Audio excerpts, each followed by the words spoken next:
ঘন সবুজে ঘেরা এক গভীর জঙ্গলে বাস করত একটি শিশু সিংহ। তার নাম ছিল লিও। সে দেখতে ছোট হলেও ছিল খুবই কৌতূহলী ও সাহসী। প্রতিদিন সে জঙ্গলের ভেতর খেলতে খেলতে নতুন নতুন জায়গা আবিষ্কার করত।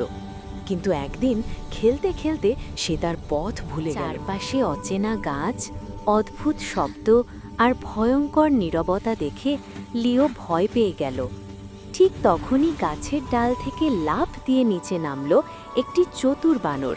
তার নাম মিকো। ভয় পেও না, মিকো বলল, আমি এই জঙ্গল ভালো করে চিনি।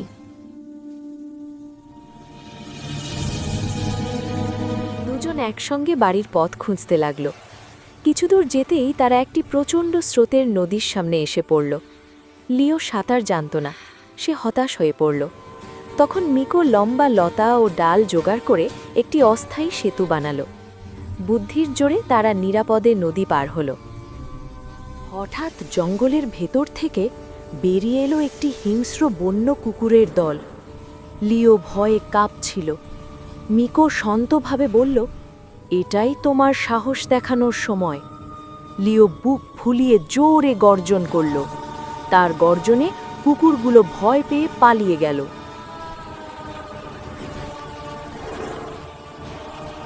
শেষ পর্যন্ত তারা সিংহের গুহার কাছে পৌঁছালো। লিওর মা সব শুনে খুব খুশি হলেন। তিনি মিকোকে ধন্যবাদ জানালেন। লিও বুঝতে পারল, শুধু শক্তি নয়, বুদ্ধি আর বন্ধুত্ব থাকলে যেই কোনো বিপদ পার করা যায়।